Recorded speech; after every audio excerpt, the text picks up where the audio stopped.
You're listening to Amsterdam International Radio, Amsterdam's international music hub. Yeah, so you just do it together? Shall we do this? Drake killed Lemon. He killed it. Well, we're not going to talk about that now. He killed it. It was okay, but the Rihanna verse was better. Rihanna shit was Rihanna shit was weak as fuck. The Rihanna verse was better. But shall we do this? Yeah. We're going into pop culture. This is Three Angry Men. Oliver. Jeff. Maik. And today we're going to talk about the Ready Player One movie. Yeah. I think we'll have a bigger discussion about futuristic movies.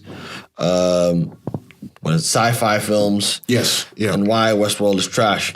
Get to that as well. You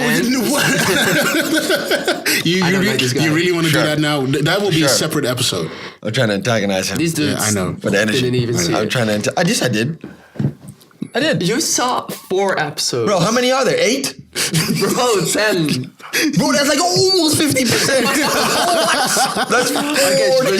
He was already there. Shall we hop into this Spielberg crazy movie? So, Spielberg out here doing his thing. Ready Player I think One. Jeff is the right in person theaters. to introduce this movie.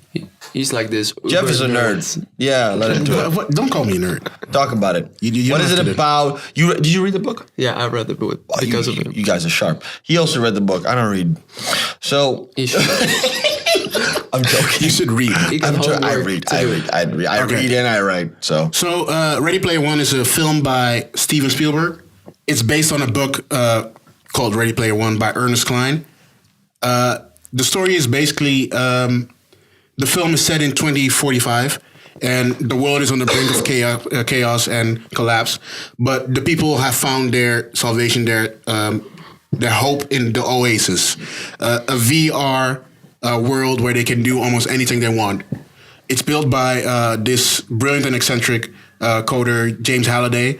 And when he dies, he leaves an Easter egg. So Easter eggs in games are like these small tidbits, these small prizes you can find in weird places, or maybe stuff you need to do extra in games.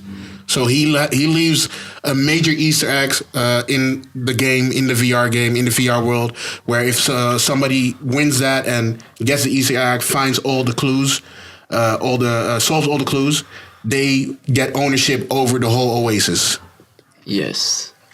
In the film, the antagonists are this company IOI. oh, bro, like you want to tell everybody what's in the? You tell people the whole film. No, I'm just saying the synopsis. Like this, the movie is about IOI, and those people want to basically put ads all over the movie or all over the VR world. It's like the Facebook. Yeah, they're trying to make some money. They're trying to do the Zuckerberg thing. They want to do what Google and Facebook See are you, doing. Zuckerberg. Yeah. Don't censor our shit. Basically, the main character is called Wade Watts, and he is going through the journey. He wants to find the Easter egg and ultimately own the Oasis, because everybody is hyped about that in that movie He's world. basically the super nerd of the super nerds. Yeah. Right? Yeah. And He in this, knows everything. what makes this movie a little bit more different than most of these pop culture kind of movies is It that doesn't. It's not different. But go ahead.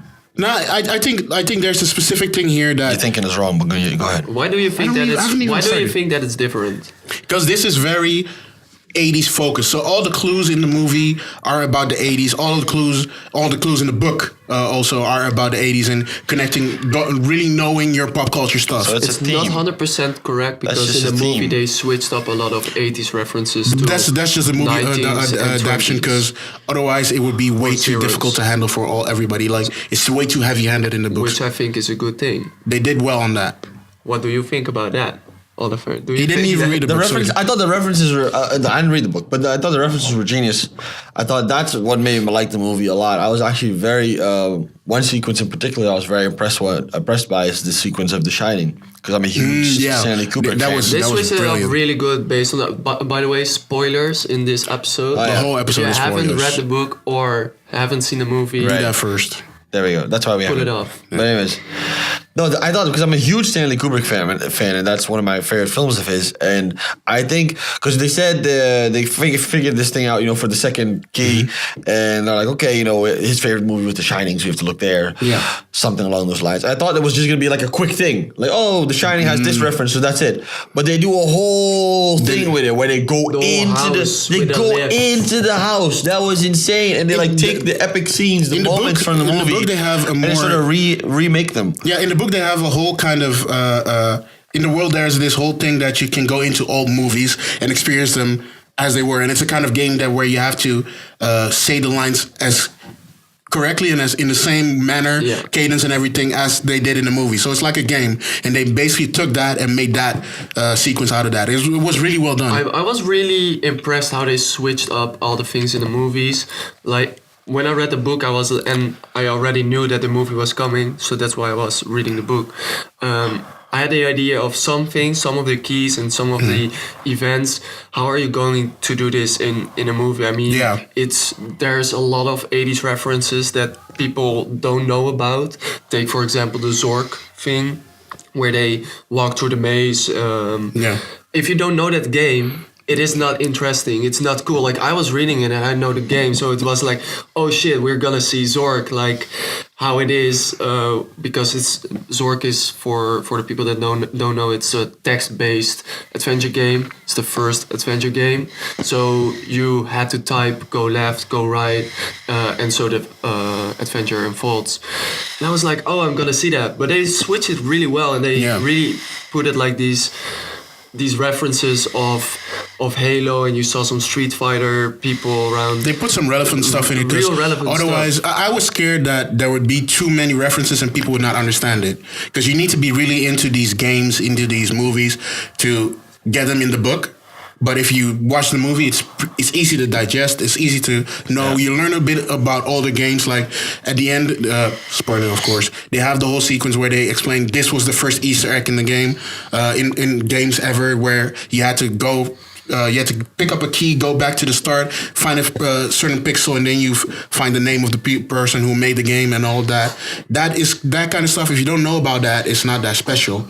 But if you watch the movie, they really did it in an interesting way where even somebody who doesn't play games ever or is not interested in that kind of stuff ever sees it and is pretty interested in it and can enjoy it. Is this the movie that put Spielberg back on the map? Spielberg's retired. Yeah, Spielberg's retired. Yeah. I think he's just back on the map. I mean, he never. I get what you mean, but I think he's just in this like spot where he just can't go any much further. It's like, okay, he's a legend and that's just sort of it. But we don't. He's known as the greatest of all time almost. But he's directing. not. But he's not. So the thing is, he's not really doing those iconic, innovative films, like those original, like he's doing, he did the Lincoln film and he's doing this thing he did Tintin, and then he did the thing based on now this book, but he's not doing something like that's completely new. I don't know, I think that the Tintin movie especially really put animation back on the map. I think he also did Polar Express, right? That's also from him, right? Polar Express. I don't think he did that Tom one. Hanks, which that was one of the first movies that put it mocap people. I think he did, yeah. In that's 3D. That's Robert Zemeckis, but that's his guy. They're similar. Yeah, so Robert Zemeckis is his student. So sort of. they first did this movie, and afterwards I think they used this movie to try out the mocap, and then they made the Tintin movie, which was really, really enjoyable. Yeah, it seems like he's really into this animation mocap Robert era Zemeckis. more than other older And I think directors. that with the Tintin movie, I think Spielberg was the right person to do this Ready Player One movie because of the Tintin movie, where he already showed he can do the mocap and the 3D stuff, which is needed to do this movie. Spielberg's relevance, though, as a director is, you see, I think first what the problem is that when the blockbusters arised at the time when people were sort of restructuring the film industry, you had these people who were coming in with very fresh and new ideas because there was room for it, because they had to. Yeah. But now franchises have completely taken over the blockbuster filmmaking area. So you don't really have any auteurs, any notable names in that frame. You have auteurs in more like mid-tier films, dramas, Oscar contenders, indie film. But like Spielberg was an auteur in blockbuster, mainstream, huge films, but now not anymore. Not because he doesn't have the skills, but because that's no one. The only person who's touching that is Nolan. He's touching it. He's touching it a little bit, but with his Interstellar, but that was trash. And then he did Dunkirk, and then he did Dunkirk. Interstellar was trash for real. Interstellar was amazing. You are, bro. Like, I don't understand. Like, okay. How? Swipe. No, for real.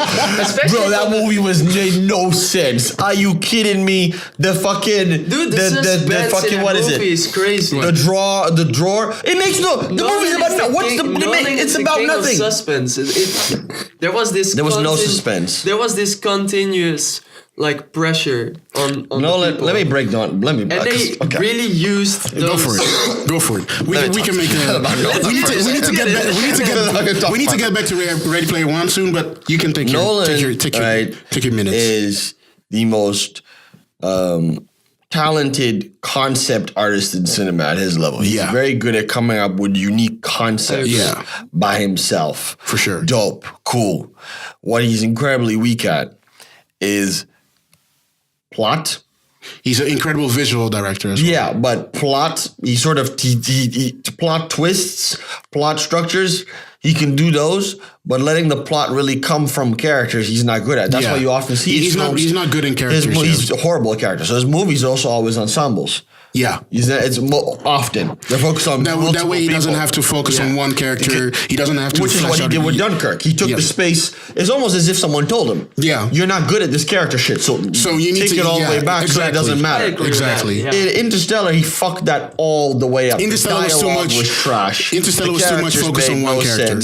And then so now we have nothing else to give you. You see, in Inception, he had Marion Cotillard. She can act her fucking ass off. He spent like 10 years writing that thing. Leonardo DiCaprio does his thing, so he had some shit going. Leo knows how to take that kind of stuff. He can fix it for him. But in Interstellar, Matthew McConaughey, there was less time. There was also less time to develop that. Yeah, Inception, he spent like 10 years writing that shit or something. So you thought Matthew was... It was in Matthew McConaughey's fault, but there was no. What was the like? If I ask you, okay, if I ask you right now, what's the movie about? Go. What's the point of the film? You mean in the core? They have to leave the planet Earth because it's expiring or some shit. That was the. That's it. That was in the beginning. That's all you got. The whole thing was like a father-daughter story. At least that's what I think. But that's what I'm saying. Like, what are you doing? Is it the father-daughter story? Is it leaving? Is it saving the planet? Yeah. Is it time travel and time warp? What do you want to do? It takes a lot of like really scientific. The science was trash. Neil deGrasse Tyson talked about and this. it really used that well in the movie. The science was trash. Bill Nye broke his shit down. We don't quote Bill Nye. I'll give you Neil deGrasse Tyson, but we don't quote Bill Nye. The science was really cool with and I mean it looked stunning as well. It looked cool. It looked amazing. Just the whole audio-visual experience, like hearing the audio and seeing the visual, like that was brilliant. But that's it. And Nolan is a crazy guy with like this crazy what is fucking happening, like the end of Interstellar, again spoilers. What is happening? Everyone but not was in talking about it. Everyone was like, "How can this happen?" Inception did it in a brilliant way. Definitely agree. Interstellar at the end, a movie. He's somewhere and his daughter's 80 now, and she built some new place where they are. And I have no fucking idea how or why. Jessica Chastain is one of my favorite actresses. Her character was trash. Mm-hmm. They have Jessica on the fucking screen shitting herself because the shit was crap. Interstellar is a weak film. Nolan needs to wake up. Spent another 10 years writing. But in the talk of Spielberg on his comeback and all of that, like and this character, Nolan has taken his place in that space as the guy who blockbusters. But it's difficult. What is Spielberg's place in directing right now? I think he's just the old head. I think he's the veteran. He's the old head you get for the name. Legend for the name, and even the name is not as what it used to be. It used to be Spielberg. Spielberg's making a film. It used to be a whole other class of filmmaking. It was a whole other thing. And that level, I mean, it hasn't been reached, I think. And I'm not even a Spielberg fan. He's still showing with Ready Player One that he can make a huge blockbuster action-adventure movie and make that... If he gets the right material... Skill-wise. Right. But if we're talking about, like, impact, and we're talking... that's what... that matters with films. So we're talking about, like, the impact of it and, like, numbers-wise. We're living in a different time. I think the impact of Ready Player One is... When he made Jurassic Park... That was in a total different time where this crazy T-Rex shit and the way he directed was of a whole nother level, right? Yeah. He did something very different and special. He's always been in some kind of shape With movies. in the forefront of getting the technology in movies and doing it in the right way.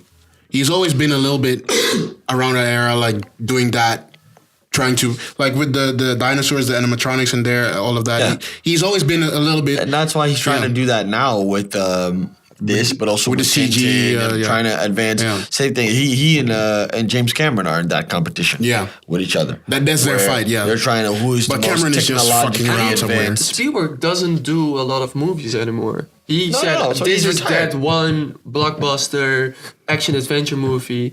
I think he wanted to do this for years already, but they couldn't because of the technology.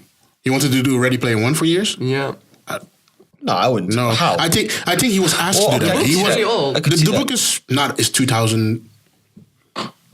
I could see that. I know James He Cameron had works that. a long time on movies before he pulls them up. I know James Cameron had that with Avatar. 2011. It's not that old. That's not really. Yeah, that's 7 years. That's not that old. He's been. But I could see the technology not being there yet a few years ago. 2011. When was the Tintin movie? I think 2012. On the top of my mind. But no, he's It's not in there. Oh, it was 2011. 2011. yeah. Yeah, But it isn't he what did a lot of movies that year. Did he do Men in Black 3? Yeah, Did he direct it or did he produce it? he Because he produces a lot. You have to take into account. executive produced. Yeah, see, he executive produces But- everything. He's on everything. He's on everything with I think executive it's interesting producing. for. He has this No, but ghost he's not. status, and should he still have it, like Spielberg? Yeah, Is he just has it. It's kind of like You don't lose it that it's quick kind of like after you. Tupac. Yeah, You know, it's just like it's you know what I like mean? But you just have it. Jay could drop a few albums that are bad, but he would still be a goat. Like that. And you think that's the same with movie directors? If I'm talking about relevant Yeah. directors now, I'm talking about Denis Villeneuve, who did Blade Runner, number one. I would say Paul Thomas Anderson still. Yeah. Guillermo del Toro. Oh, for sure. Shai's still up there. Tarantino. So if you would name a top three, Tarantino, would you put I almost Spielberg put him in your the top same league three? as well. Nolan.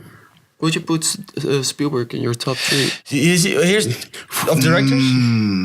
No, I wouldn't. Me? No. You wouldn't. No, not even close. Not even with the goat status. Just like No, he's- if you he's ask like- With the people- goat status, you already are set. I don't need. I don't. You It's don't like, need to be okay, my what top do you- three. you- But it's like, what are we talking about? Are we talking about like proper assessment of skill, or are we just talking about he's the pop Oh star? yeah. Just like he's the pop star do we director. talk about catalog or really He's the just pop star. skills? See it as your top three rappers or your top three. Oh, pop I'm on some artists. whole other shit. My shit is gonna be completely different from what you're I gonna. wouldn't put him in my top. I three. wouldn't. No, not even. Can be even top 10. Maybe not even 20. For me. though. Wow. For me though, I don't think. I think I'll he's. maybe put him I think top he's 10. good at making certain type of films, but. Mainstream. Greatest all time, she would also not be He there. formalized contemporary mainstream cinema. Yeah. Cool. I'm not really impressed by that stuff. But So, with Ready Player that's One, he fine. did that But again. it's not Like where I do go think for that it. Ready Player One was really a solid movie. I think he was made a one very of the good- very most. solid movie. He might have made the most fun movie of this year. Well, the year's not over yet. The year just started. So I know, This is the most. but there have already been. This Because is Rampage is out. which is fuck, trash. fuck Rampage. Man. Dwayne The Rampage Rock is Johnson trash. doing his shit. Chasing Fucking gorillas. trash. Fucking big ass gorillas. Like, is this King Kong again or There's one something? movie that's Why, trash. It's why do I Rampage. bring that up? Because the box numbers, office. the numbers of Ready Player One were affected by this film. Yeah. And what happened was, let me see if I remember. They had to move.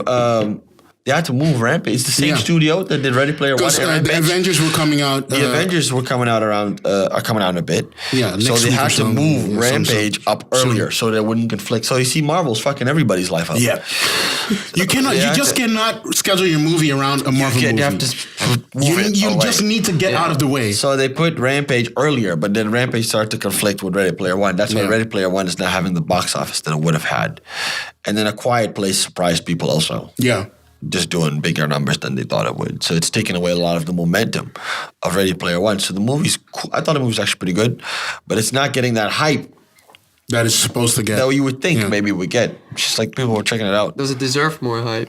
I think it does. I think it does. I think I think it does. I think it does. It was a good. It was really good. I was very skeptical. I was actually really surprised because it reminded the '80s references along with the style of the film, because there's the 80s references that we have in the book, but then there's also a style of filmmaking that is very 80s, 90s, early 90s. Yeah. And they use that style in a modern way as well. That's what the whole story has that kind of. The movie reminded me of Back to the Future.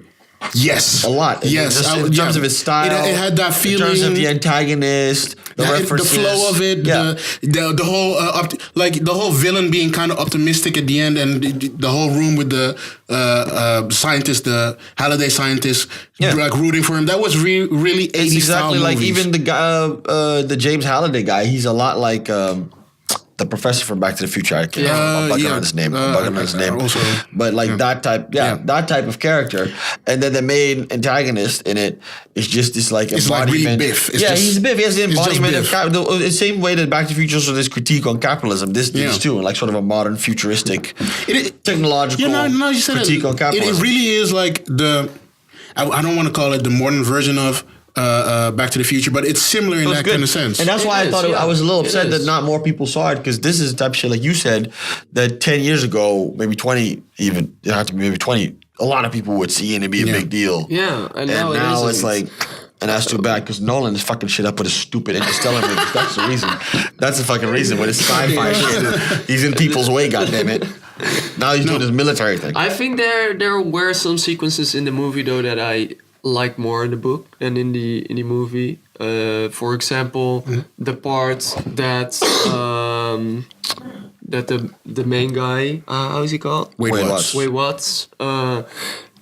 Takes his own hotel room, sits there, sets up, buys like this crazy suit. I was missing that in the part. book, there's a whole sequence. In the book is that, okay. In the book, there's a whole sequence where Wade Watts he breaks up with a girl, and He breaks up with her. yeah. They didn't do that in the Because movie. in the movie, the girl has a crush on the girl, and he tells her he loves her after meeting her for the first or second time. Yeah. Yeah, and the girl just thinks you're a creep. Yeah, we should not talk anymore. She blocks him. His game is weak. and he goes into a spiral. He just the typical nerd shit that he just loses his mind. Gets a hotel room close to the IOI head offices, and sets up there. He buys the most expensive rigs because he already got the first key and all that, so he got a bit of money. He's making money off that shit. He gets a whole rig, lives in his room, doesn't go outside, blinds the windows, all of that kind of crazy shit.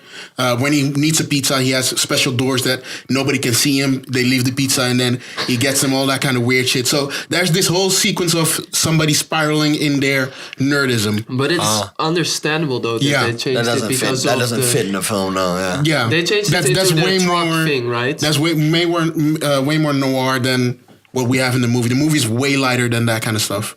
Yeah. Which brings it to his point that it's a family movie. It really is a family film. It's for kids. But in the same, like the whole Back to the Future point you just gave makes it more clear why you say that to me. Because at first when you said that, I thought like this It guy's reminded me a bugging. lot. The first movie I thought about is if you think about it as Back to the Future kind of stuff, it's a kids movie. It's supposed to show like, I mean, this stuff can be fun. This future stuff can be fun.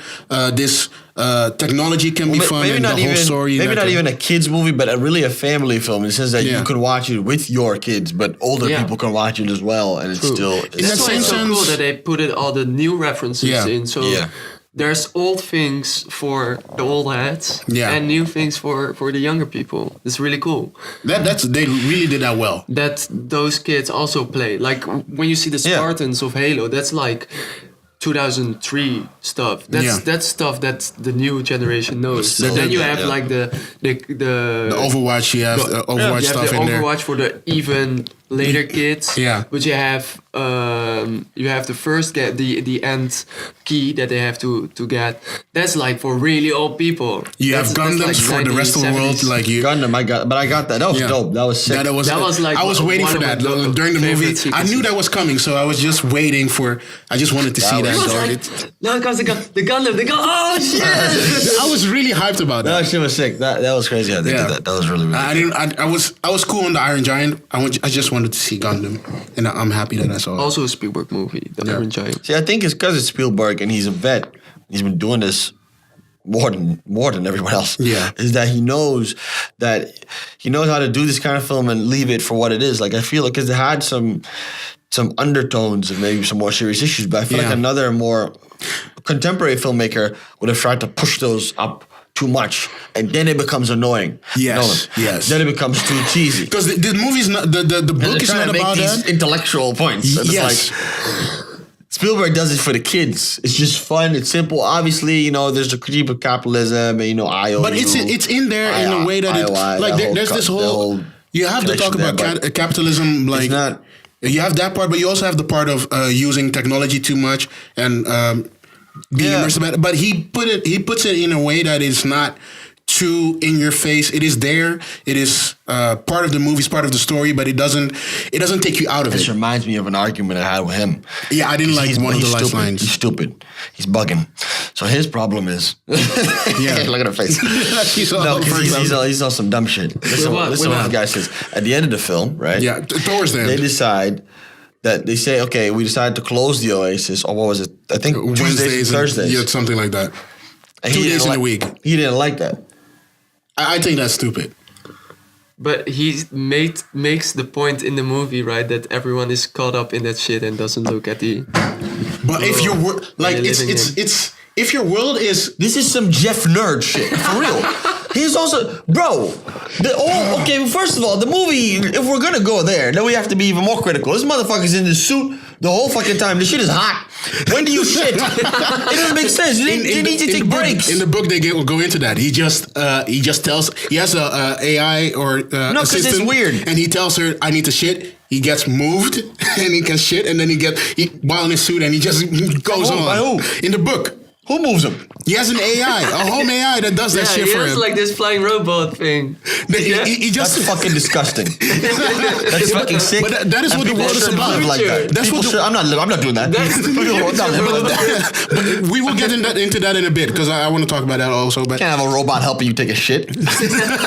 But I think it's that's what this film is about. The film or the whole story and everything. Maybe I'm conflating the books and the movie a bit too much because I Take a think that's break. all. The whole point of the film is people are doing this shit too much. People Yeah, but are too if your involved. world is that, if people make their money off of that shit, you're basically saying to people like, But that was 2 the days in a point. week, you cannot make your money off But this that shit. was the point of the film. Don't we have Sundays, motherfucker?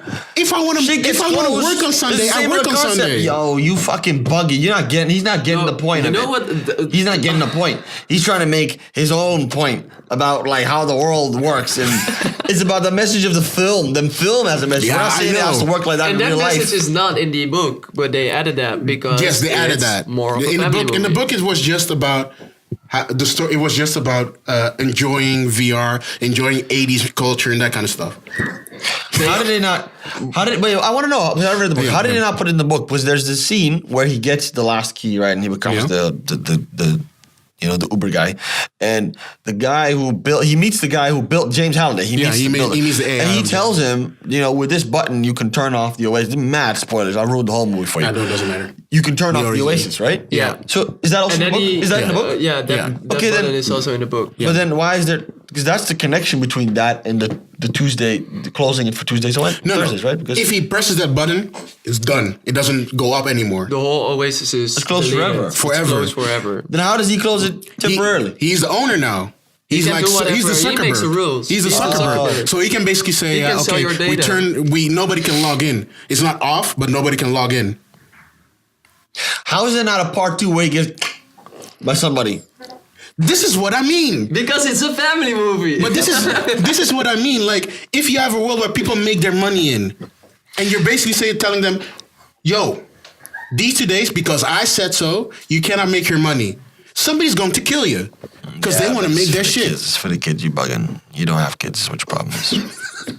It makes a point for kids that they shouldn't live I understand that in part. computer generated. I understand that part, but I just play go out just go because play the world outside. is Shit. beautiful. Jeff didn't play outside as a kid. That's what his fucking problem is. Jeff didn't get any air. Why Get is this an out. attack on me? Get out of your The house. film was good. The film was good. Spielberg's doing his thing. But Denis Villeneuve is the best director alive right now, Shut working. up. That's a fucking we off fact. that already. We off that already. Boom. Well, what do you guys think about the Summarize whole idea that this movie, that a lot of people have wrote pieces about how this movie basically sets up a VR a future for us. Like people just sitting in their rooms with his VR on and all of that. Like, dude, this whole movie has already been done in gaming. It's called Second Life. Yeah. But like people now, to the extent that it's realistic that we would also live like this, I don't know. It only needs VR, and then. But it's no, I don't think. I think there's some key things that people aren't talking about. Because I look into the VR thing too. Because in film they're trying to use it more. Yeah. For a while you wanted to try and make it. I was looking into. I'm still working on some things there. But there's a couple of things that people aren't talking about that I think they need to fix if they want to make this really possible. And one thing is just the mental stamina that it takes to be in the thing. I don't know if you guys have ever done it, but for me, I've tried it. I did 30 minutes of it and I had a fucking headache and I was dizzy. But I heard that's because you have the screen so close to your face.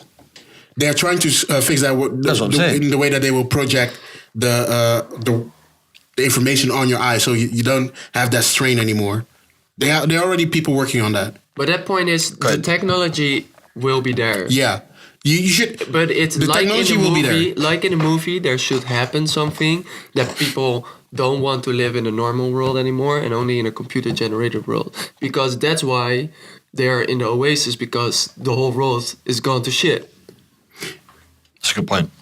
That's why they live in fucking trailers. But you could that are stacked. Yeah, okay, this is just assumption, but you could expect that kind of stuff to happen at some point. Like we have all kind of problems that could escalate. So let's have the real world fuck all the way up and then go sit in our trailers and have AIs take us to the bathroom to take shits and shit. And that's the point that they try to make in a movie at the end. Like focus on the real world as well, because. And I like it at the end when they made that point. He's with the girl because you know what they're saying.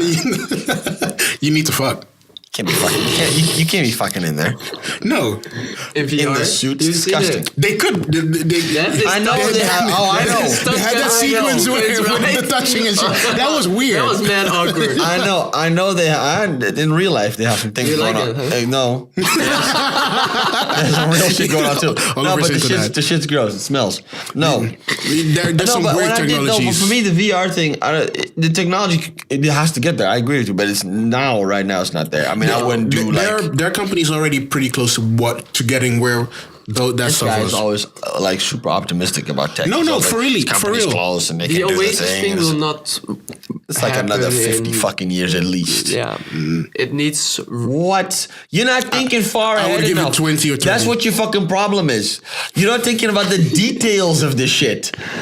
Even in the fucking movie, they made the point that there was a big difference between the shit he was rocking before and then this other suit that they have to do where you can have there are levels into the calibration of the move. They can't even. I did it. The moves aren't even calibrated correctly. So if you do this, it's like lag, like it's not fast enough. You understand what I mean? You have to calibrate all of that. Yeah. The quality of what you're seeing needs to be on point. That stuff is already being bumped. The screen quality. Right now, the most important thing for VR is figuring out ways to control that shit. So ways to move into movement. The movement. What it's going to do to people's psychology. That's what they already what it's going to do to people's brains. You have leap motion. It's the quality, what he's talking about, the shit that you see, that's why you get a headache. They are also working on that. Only the problem is the screens. They're always working on some shit. The screens are the problem. But they're already projecting stuff on your eyes. The screen aren't even... But it's also, it's still a human thing. So if you in the game move to the left, but your head is going to the right, your brains cannot it disconnects, and that's what I'm saying though. And that's why they need to fix that. That's a whole. But they need to fix that. Difficult. Disconnect. I don't.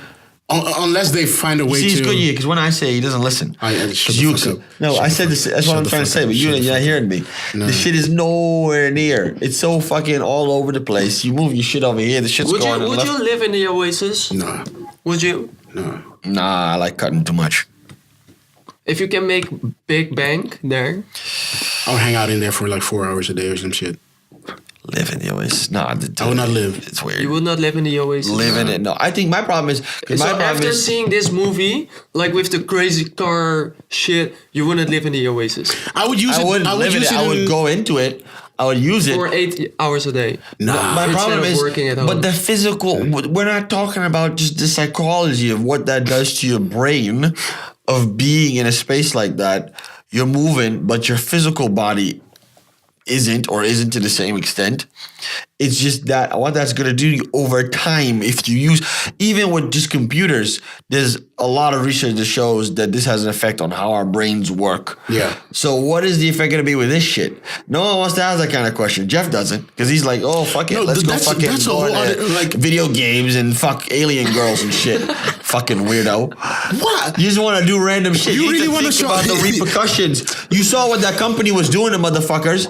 The IOI. They put them in fucking boxes, and make them and work. You have to work off your shit in the digital world. By the way, that sequence, I also really that's real shit. That's what Mark finna do to you. Up. To me, let's talk about a movie again. He's on some wild shit. Always trying to do this. So about the thing when they're locked up in boxes. Yeah, slavery. Did you like the way they did that in the movie instead of the book? Mm-hmm. Where they did the prison break thing in the book? In the book, they it is not. Yeah, Wade Watts goes into it by himself. He gets a fake name, fake identity, goes in. Some Westworld shit. Yeah, no, don't do that. Don't do that. This dude. Don't do that. But he basically gets a fake identity, gets in. He pulls off the heist by himself without telling his friends. And then he tells them, "Hey, you guys need to go to the castle, stand in front of it. At some point, it will open up, attack." But they don't know why, how, or what. He just does the heist by himself, unlocks the whole shits, the whole force field, and they go in. I like what they did in the movie, but I didn't like that she was basically caught. I liked the heist element more, like going in, doing it yourself. Like that would have been more fun, I think. All he does is his brain is disconnected. I didn't read the book. Yeah, maybe I'm not explaining it well enough, but I didn't read the book because he did. I know she was caught by them and she was put in that in the box. movie. The girl gets caught. To work off. Yeah, she needs to work it off. But she broke out of there with his help still. That's right. Yeah, in the movie. That's correct. Yeah. But you're saying what he does first, he allows himself to get... He's locked up. Yeah, he doesn't get locked up. No. Oh, in the book, they don't meet until the very end. The very end, after the biggest battle, after he gets the whole oasis. No, during the battle, right? In the big home, right? With the... That's even after that. Jesus Christ. So he doesn't... They switched up a lot in this movie. They switched up a lot. But for the better. That's for good. The better. That's good. Yeah. That's how you make movies. Yeah, I think they picked the right spots and changed it so that it's fun for new people, old people. Yeah. The thing in the van that he's trying to put the key in and it doesn't go because the car is moving it makes it more enjoyable to watch instead of someone that is sitting in a chair in a room. That's for books. That's not for. Yeah. No, but they did it really well. They took all of the stuff that is that works well for books, but is a bit heavy-handed for movies. Like there were pretty long dialogue sequences, thorough explanations of games, how they worked, how you need to go through them. Because for the book, you have the time to explain it. You can just take a page, half a page, and explain. And he explains a lot. He explains a lot. But you can take a half a page and go through it like that and have fun with it. Like, for instance, in the book, the first key is not in a race, but is at a school. So in the book, he is still in school. He goes to school in the Oasis. That's that crazy shit. That's that crazy shit. I would have liked to see that kind of stuff. Spielberg. I would have liked to see that in the virtual book. world bullshit. I would have liked to see that in the movie. How does he get the key? What's the key? The first key, he needs to go to a cave on the school planet. Because all of the planets are... Fuck that. The race shit was dope. The race shit was dope. But that shit was like just so really smart. Dungeons and That's Dragons. when I was I was skeptical until that point. Yeah. Because Me too. when of the movie, because when he goes there, he has to figure this thing out, and he hears something about go backwards as fast as you can. I actually thought he had to do the race driving backwards. Me too. But then what he does is he just drives backwards. That was brilliant. And then he just goes under the thing. I was like, like, that's fucking But smart. that's a real Easter egg. That's real. Also that it was... Because I thought it was going to be still this spectacle. Yeah. You know what I mean? And, well, he's gonna find a way to escape. But it's like, no, he just drives past everyone. But that was really good because he let him drive it first. So us as an audience, we know what's happening, right?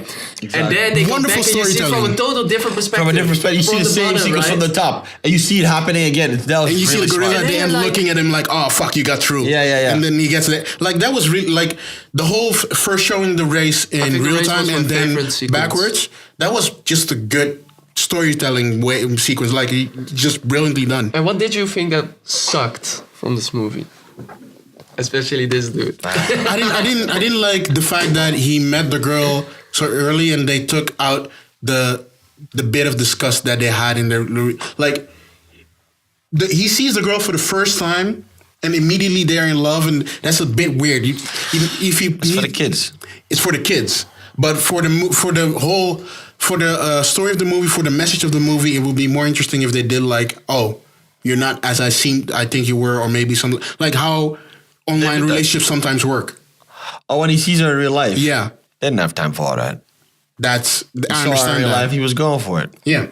And she has a birthmark, it's all right. He didn't... look past that. Dialogue was not very good, but I don't expect good dialogue. I thought the... it was a bit heavy-handed at times. The dialogue was not very good. I thought almost all the characters sucked except for the main one and the antagonist. I thought I forgot her name. The rest of the characters I thought were trash. The Maik character, the girl. H. I thought she was pretty good as a character. All right, fine. We'll give you that one. That's, by the way, a really good actress. Yeah, she's really good. Have you seen her in anything else? Yes, in how is it called? Say it. I want you to say it. I don't want to say it. Master of None. Ladies and gentlemen, thank you very much for listening. This was 3 Angry Men. Oliver, Jeff, Maik, and you should pray for him. Look at his shirt. Pray for him. Pray for me. Next time. Till next time. Thanks for listening. Follow us on social media at 3_Angry Men on Instagram and Twitter, and on Facebook at 3 Angry Men Podcast. On iTunes, please rate and subscribe and leave a review. Let us know what you thought. And follow AirFM on Facebook and Twitter at official AirFM and on Instagram at air.fm.